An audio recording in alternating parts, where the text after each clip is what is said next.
If you're wanting to know how to get over the fear of something bad happening to you, then we have a story for you today.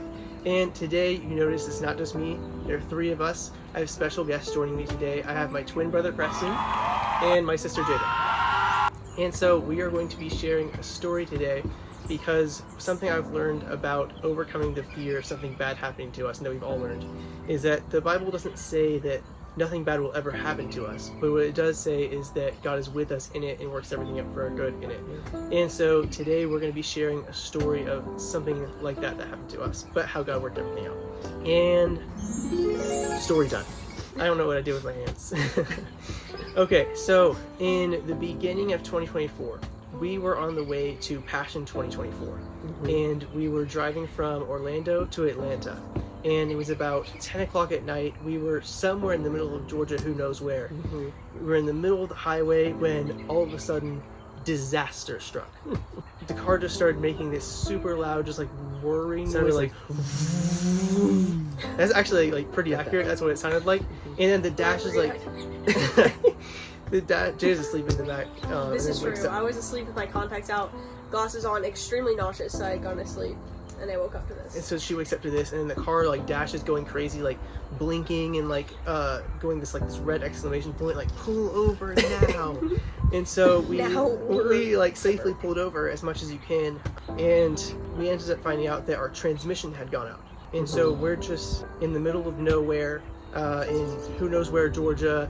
It's freezing cold. It's like kind of the middle of the night. There's not a lot of cars in the road. Yeah, it was like 11:30. Yeah, very late. And we tried pushing our car. And apparently you can't push the car if the transmission's out because it puts itself in park. So we tried as hard as we could to push it. And we pushed it some, and then it stopped. Yeah. It wasn't going well. All of a sudden, I wake up. I have to climb to the front seat and steer the car while they're out on the interstate pushing the car. So This fun. So we find ourselves in this position. But then, as we're pushing, this guy drives up and he's in a Dodge Charger, I think. He's only got 2 seats and he offers to pick us up. We have luggage, there's 3 of us, we can't fit. We tell him, okay, thank you, appreciate it, but like we can walk to a hotel, like we don't need it, and then he drives off. And then we continue to try to push the car because we still think we can do that for some reason, even though it's not moving. I mean, sometimes you just like really get into it and you can get it. But yeah, no, that didn't work. Super nice guy, but he wasn't able to help us. He didn't have enough room. So we made the call to walk a mile to a hotel nearby with our luggage, with all of our luggage.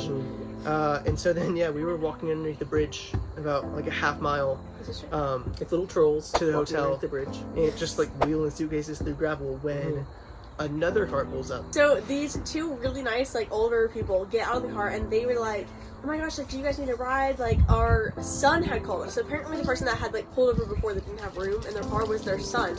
And he had called them. They were like, yeah, we were just like a Love's truck stop, and like our son called us and was like, there's these nice kids that like they need somebody to drive them, their car broke down. And I'm like, what is happening? Like, they just get out of the car and they're like the nicest people ever. Anyway, so they then start to like help us like load our luggage into the car and said they want to drive us to a hotel and they want to like pay for our hotel, and like they were the nicest people. Just like so nice. Like the nice Georgia people you always hear about, like they were exactly that. And then while we're doing all of this, a police officer also pulls over and he wants to know what's going on, wants to help us out. So then he like gives us like an escort to the hotel. And then once we get there, like the couple is helping us out, the police officer is helping us out with like getting our car towed and getting checked in the hotel and just making sure everything's all sorted out. And then we also like had our dad on the phone the whole time and he's helping us get everything ready. Like luckily he was still up.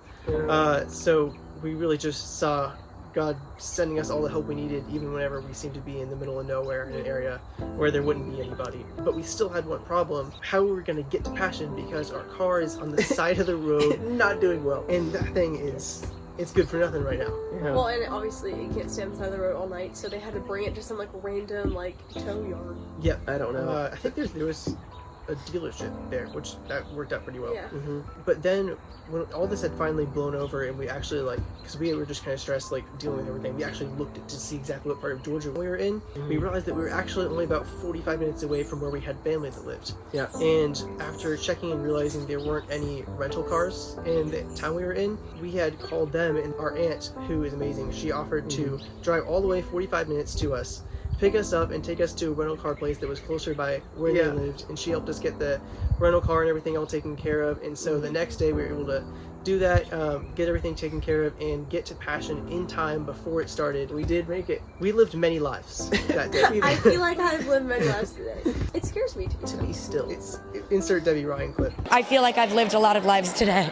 It scares me to be still. Yeah, we kept saying that for like the entire night. Yeah, Like, it oh my was- gosh, that we were was how just standing in the hotel lobby, like waiting for the Saying cop that. to like talk to his partner, and that's what I was saying. I'm like, That's how we kept Yeah. our sanity. yeah. Oh, and also I forgot to add, during all this, like the police officer, he said he had been to Passion. Mhm. The Yeah. People's the son. couple's like son, he had been to Passion. Yeah. They're like, oh, you guys are going to Passion. I went to Passion. Yeah. It was like everyone we met along the way had been to Passion. They were It's super past excited midnight to in us. some random And they're town. like, we have to get you guys there. It was like a whole rally of people trying to get us to Yeah. Passion the next day. Didn't the like older people also like offer to drive They us? did They offered like, to drive us like a there? decent ways Or, there, like, if not all the decent way. there. Yeah. Real ones, real ones. Mhm. But anyway, God worked it out to where we're able to get to Passion and be able to experience the whole thing and not miss any of it. And Yeah. so, yeah, that was just our story of seeing how something that we wouldn't have chosen to happen to us if we got to, write our own story for that one, happened to us, but God still worked everything out for us. He was still with us, and that's like what the Bible says is, Yeah. it says don't be afraid, and the reason is always because God's with you. Mhm. And so, yeah, we just encourage you today, if you're afraid of something bad happening or you deal with the fear of that, be encouraged by just this story and just how God is always just there with us to help us. Even if something we're afraid of happens, He's there to help us work everything out for our good. And yeah, just be with us. Yeah, because now I have a fun story to tell. We do. We have Yeah. a fun story to tell. Mhm. Yeah. So yeah, that is the end of our video. I'm gonna do a little bit of shout outs. So Shut this is the first time I've had Preston and Jayda on the channel. If you'd like to have them back on the channel, let me know. We kind of want to do more videos like this in the future. And also, new announcement, Preston and I have our own channel as well that we've been posting We videos do. on. We make like skit They're so comedy dumb. videos, just like dumb videos, Yeah. but we enjoy making them.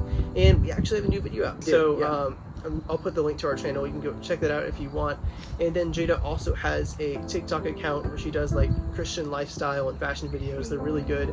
So if you want to check that out, I'll put the link to that as well. But yeah, thanks so much for watching. We hope to see you again in a future video.